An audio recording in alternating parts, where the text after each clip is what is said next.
मी 40 वर्षापासून पंचायत समिती, जिल्हा परिषद, विधानसभा यांचे एबी फॉर्म माझ्या हातातून गेलेले आहेत. पण माझ्या डोक्यात कधी आलं नाही की मी कोणती निवडणूक लढवावी. पण ही निवडणुकीची संधी मिळाली की आमच्या सेंट्रल कमिटीमध्ये चर्चा आली की मुख्य सर्व राज्यामध्ये किमान एक तरी जागा लढवली पाहिजे.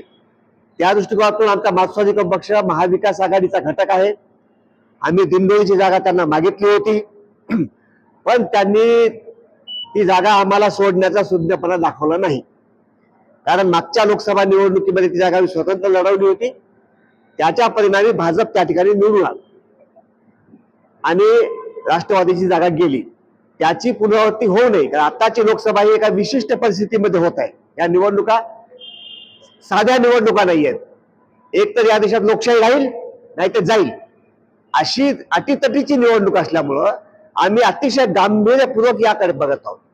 म्हणून त्यांनी आम्हाला जागा सोडली नाही म्हणून आम्ही किती जागा लढवायच्या असं सुद्धा आम्ही केलेलं नाहीये. पण आम्हाला किमान एक जागा लढवणं आवश्यक आहे. म्हणून आम्ही ही लोकसभेची जागा आम्ही 2014 मध्ये लढवली होती. DB नाईक आमचे त्यावेळेस उमेदवार होते या मतदारसंघामध्ये. त्यामुळं हिंगोली लढवावी हा निर्णय झाला आणि या सगळ्या प्रोसेसमध्ये मग माझ्या गळ्यामध्ये हात पडले. पक्षाचा आदेश म्हणून या ठिकाणी उभा राहिलो. मला सुरुवातीच्या काळात तर वाटलं नव्हतं की काय होईल, पण जसे जसे दिवस झाले तशी यंत्रणा आमची आहे. म्हणजे पक्ष म्हणून, म्हणजे किनवटमध्ये काही आमचे आमदार राहिलेले आहेत डाव्या पक्षाचे. महागाव पंचायत समिती आमच्या ताब्यात राहिलेली आहे. तुम्हाला ज्ञात आहे की विठ्ठलराव नाईक या ठिकाणी 4व्या प्रतिनिधित्व कळमनुरी मतदारसंघातून केलेला आहे. आणि वेगवेगळ्या शेतकरी आहेत, कामगार आहेत, असंघटित कामगार आहेत, दलित जनता आहे, आदिवासी आहेत, या सगळ्या प्रश्नावर आमच्या पक्षानं आणि आमच्या पक्षाच्या संघटनांनी अतोनात मेहनत करून लोकांना न्याय देण्याचा प्रयत्न केलेला आहे. जसं आता उज्ज्वलाने सांगितलं की ज्या आशा वर्कर आपल्या प्रत्येक गावात असतात, ज्या आरोग्य सेवेचं काम पाहतात, आपल्या मोदी साहेबांनाही माहित नव्हतं की आशा वर्कर कोण आहेत. त्यांनी मन की बात मध्ये सांगितलं की मी अमेरिकेत गेलाय तर मला समजलं की भारतातल्या आशांनी किती चांगलं काम केलेलं आहे.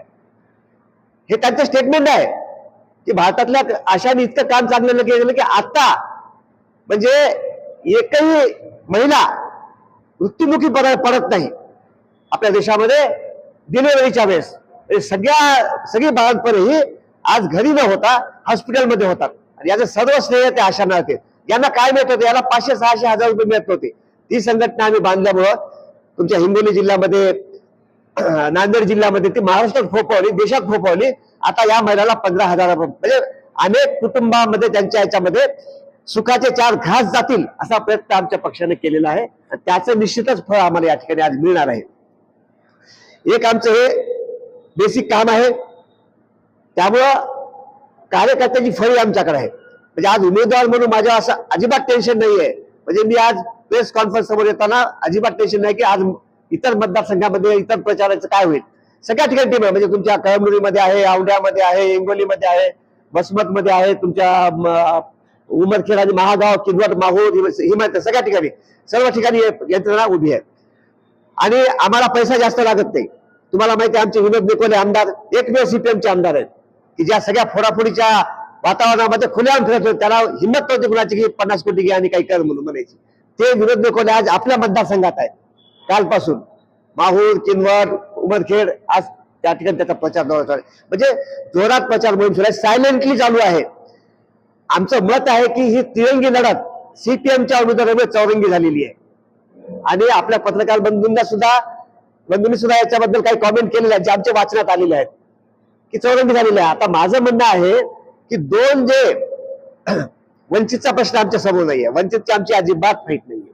समजलं का? बाळासाहेबांशी आमची श्रद्धा आहे, त्याच्याबद्दल काही दुमत नाहीये. पण वंचितचा फॅक्टर फेल झालेला फॅक्टर आहे. मागच्या सुद्धा फेल झालेला आहे. त्यांची दृष्टीच नाही की 10 पासून 20 करायची जागा, 20 पासून 40 करायची जागा, एकही जागा निवडून येतो. दुःखद आहे, खरं ते दुःखद आहे. असो तो विषय नाही आहे. पण वंचितचा उमेदवार आहे. आज वंचितचा उद्या सेनेत जाईल, काँग्रेसमध्ये जाईल का भाजपमध्ये काही म्हणजे हे नाहीये. आपल्या सगळ्यांना माहिती आहे. शिवसेनेमध्ये जी फाटाफूट झाली, आज दोन्हीही तुल्यबळ उमेदवार ज्या ठिकाणी आहेत त्या दोघांमधले जे मतविभागणी आहे त्या मतविभागणीमुळे आमची जागा सायलेंटली निघण्याचा आज परिस्थिती निर्माण झालेली आहे.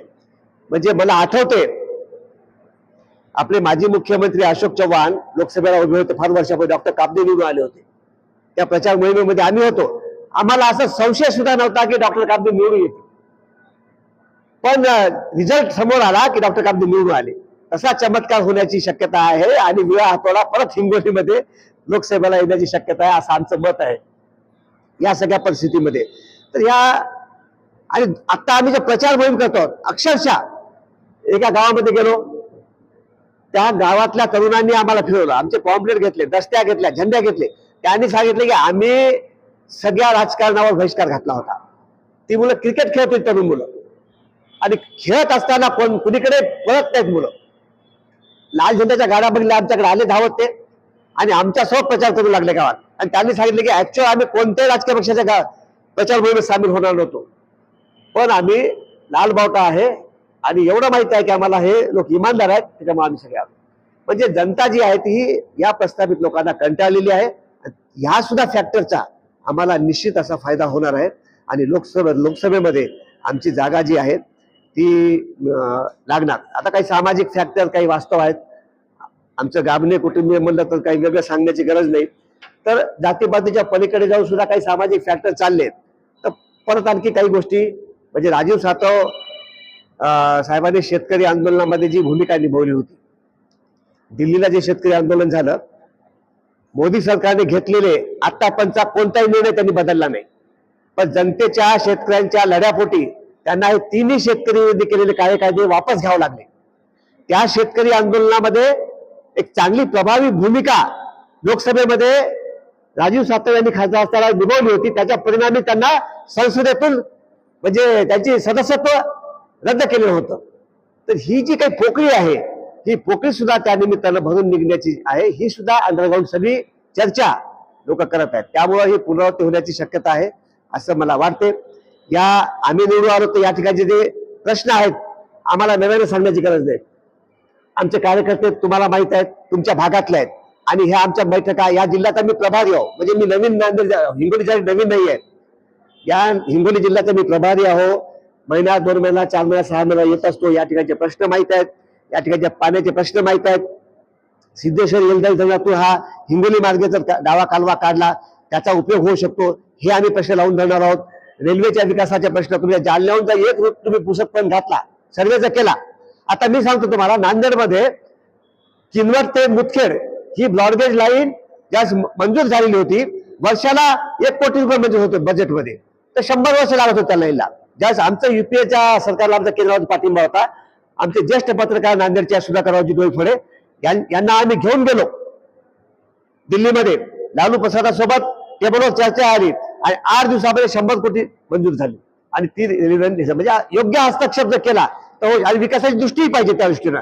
तर ही जर रेल्वे लाईन जर आपण केली जालन्यापासून जर पुसत, तर हिंगोली जो आहे ट्रॅक, आज जो रेल्वेच्या आडमार्गाला पडलेला आहे, रस्ता नांदेड आता मुख्य मार्गाला, नांदेडला देशातल्या 4 भागातून रेल्वे जातात. तसं हा एक लाईन जर जोडली आपण तर हिंगोली हा मुख्य मार्गावर येऊ शकतो.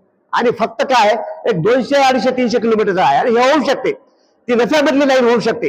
जनतेने मागणी केली, पत्रकारांनी मागणी लावून धरली तर, आणि सगळ्या राजकीय पक्षाला याला पाठिंबा दिला तर ही लाईन होऊ शकते. आणि ही लाईन, हा प्रश्न जर अजेंडा आला त्याला कुणी विरोध करणार नाही. हे विकासाचे प्रश्न जे आहेत ते आपल्याला घेऊन जावं लागणार. पण बाकीचे कामं आहेत, रोजगार हमीचे एवढे बजेट आहेत, ग्राउंड लेवलला काहीच नाही आहे. ग्राउंड लेवलला कागदोपत्री, हिंगोली जिल्ह्यामध्ये कागदोपत्री सगळ्या ठिकाणी ही आहे. मशीनला कामं केले जातात आणि मजूर कामाला बेसुधारीला लागलेले आहेत. अनेक ठिकाणी वनजमिनीचे पट्टे कित्येक वर्षापासून लोक शेतीमध्ये कसतात, गायरांचे कसतात, त्यांचे नावे हे अनेक प्रश्न आहेत.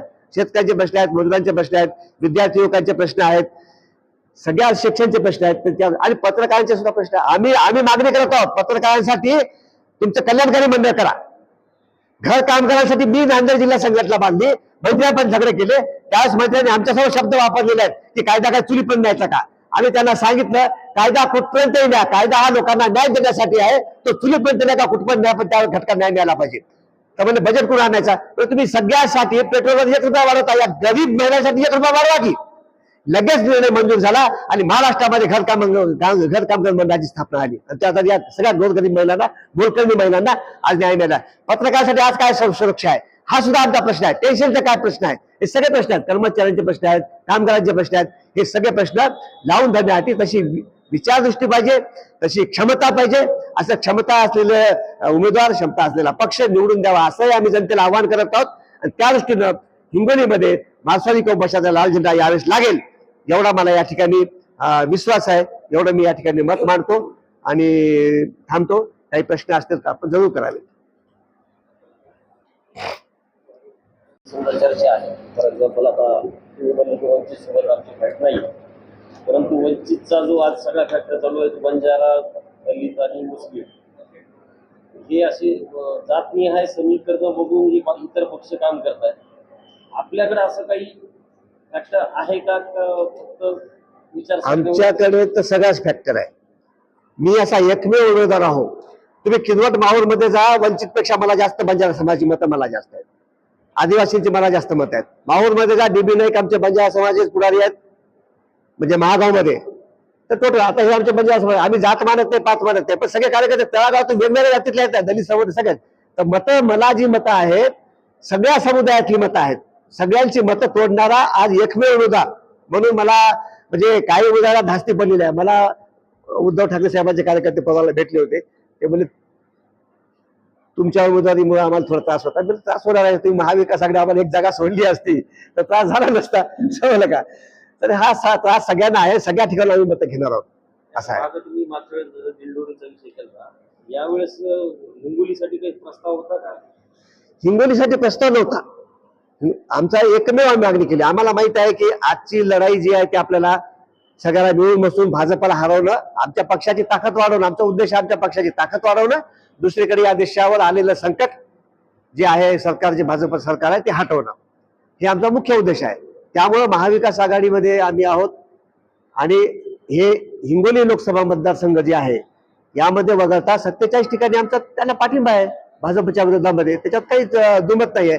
त्यांनी जे एक जागा दिंडोरीची आम्हाला सोडली असती तर आमच्यावर ही लढत वेळ आली असती. कारण आमचा राष्ट्रीय पक्ष आहे आणि मोठ्या राज्यामध्ये किमान एक तरी जागा लढवली पाहिजे.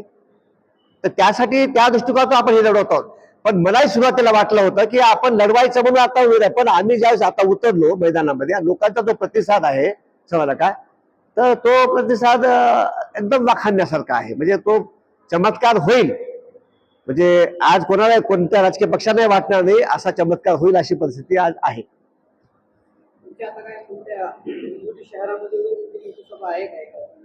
आमच्या मोठ्या सभा घेण्यावर भर नाहीये. आमच्या ग्राउंड लेवलला मी औंढ्याच्या बाजारामध्ये म्हणजे घर ते घर आणि दुकान ते दुकान फिरलो. एक दुकानदार, मी तुम्हाला सांगतो, दुकानदार शेतकरी जे भाजीपाला घेऊन बसला होता तो म्हणला एकही उमेदवार आमच्याकडे भेट दिलेला नाही, तुम्ही तुम्हाला माझं मत मागायचीच गरज आहे, तुम्हाला माझं मत 100% मिळेल. असं अनेक ठिकाणी आम्ही ग्राउंड लेवल पर्यंत लोकांपर्यंत जात आहोत. सभेला तर लोक पैसे देऊन भरून आणतात, आम्हाला माहित आहे. म्हणजे कोणती राजकीय पक्षात सभा तुम्ही या ठिकाणी गाड्या लावून भरून आणल्याशिवाय सगळी सोशल शिष्टमंडळ, लालू प्रसाद फक्त हिरवळ उभ्या निवेदन पाठवलं होतं. तर ते म्हणले आमचा वाईट अनुभव आहे लालू प्रसादांकडे, ते सुधाकररावचे स्टेटमेंट होते. तुम्ही म्हणाले की कॉमेंट तुम्ही परत चला, चला. तर आमच्या पक्षाने हस्तक्षेप केल्यामुळे वासुदेव आचार्य आमचे होते, तर त्यामुळे 100 कोटी झटक्यात मिळाले. शक्ती नसताना सुद्धा होऊ शकते. आणि शक्तीपेक्षाही मोठे मोठे लढ्याद्वारे मंत्र्यामध्ये, आता मुंबईमध्ये आपण आंदोलन करतो तर अनेक मंत्री अनेक आंदोलन भेटत देत नाहीत. पण ज्यावेळेस आम्ही आंदोलन करतो त्यावेळेस त्याला सांगतो मंत्र्याची भेट तुम्ही नंतर इतके वाजता नाही झाली 8 तासात, तर सगळी पब्लिक रोडवर जाईल, काय गोळीबार करायचं करा, काय जेलमध्ये घाला जेलमध्ये घाला असं म्हणतं मंत्री 15 मिनिटं आम्हाला भेट देतात. की लोकांची शक्ती जर आपण उभी केली तर हिंगोली जिल्ह्याचा विकास करू शकतो. तो आमच्या समोरचा अजेंडा आहे. आणि मी रामभाऊ तुम्ही येण्याच्या आधी हे मांडलेलं आहे की सिद्धेश्वर किंवा येलदर धरणातून जर डावा कालवा काढला तर पाण्याचा प्रश्न तोच प्रश्न सुटेल. त्यानंतर इसापूर धरणाचे पाणी कयादूच्या नदीमध्ये वळवा, म्हणजे कोरडी नदी जी आहे तिचा प्रॉब्लेम सुटेल. रोडवेचे काम आहेत ते लोकांना मिळवा, म्हणजे स्थलांतर हिंगोली जिल्ह्यातले जे मोठ्या होते बाहेर ते होटेल. वनजमिनीचे प्रश्न आहेत, गायला जमिनीचे प्रश्न, गोरगरीब सुद्धा हा स्थळ असला पाहिजे ना. उमेदवारी लोकांना जनता हा थरच नाहीये. तर आमचं जनतेला आणि विकासाला धरून रेल्वे लाईनचा मुद्दा मांडला. एक लाईन जे 250-300 किलोमीटर मंजूर झाली, तशी आम्ही जोर लावून देगलूर ते बिदर लाईन मंजूर करून घेतली. आज सरकार सुरुवातीला तयार नव्हतं या गोष्टीला, पण सगळ्या राजकीय पक्ष बाजूला ठेवून आम्ही सगळ्यांना उतरवलं त्यामध्ये आणि देगलूरच्या बिदर लाईन आज मंजूर झालेली यासाठी आम्ही फाईट करणार, याच्यात काही दुमत नाही. निवडून नाही आले तरी फाईट करणार, हा शब्द तुम्हाला देतो मी. आमच्या पक्षात जिल्हा अध्यक्ष नसतो, सेक्रेटरी असतात, काचगुंडे आहेत, सुरेश काचगुंडे. आता प्रचारावर सगळे बुधवार सर आज येणार होते, पण त्यांच्या नातेवाईकाचा आज पत्र लागल्यामुळं एक मुलगा मरण पावला. म्हणजे काचगुंडेंना मी बोलवलं नाही, वसमत साईडला ते आहेत प्रचारात, पण बुधवार सर आज आमचे ज्येष्ठ नेते आहेत बुधवार सर, तर त्यांच्या नातेवाईकाचा आज लहान मुलाचा मृत्यू झाला.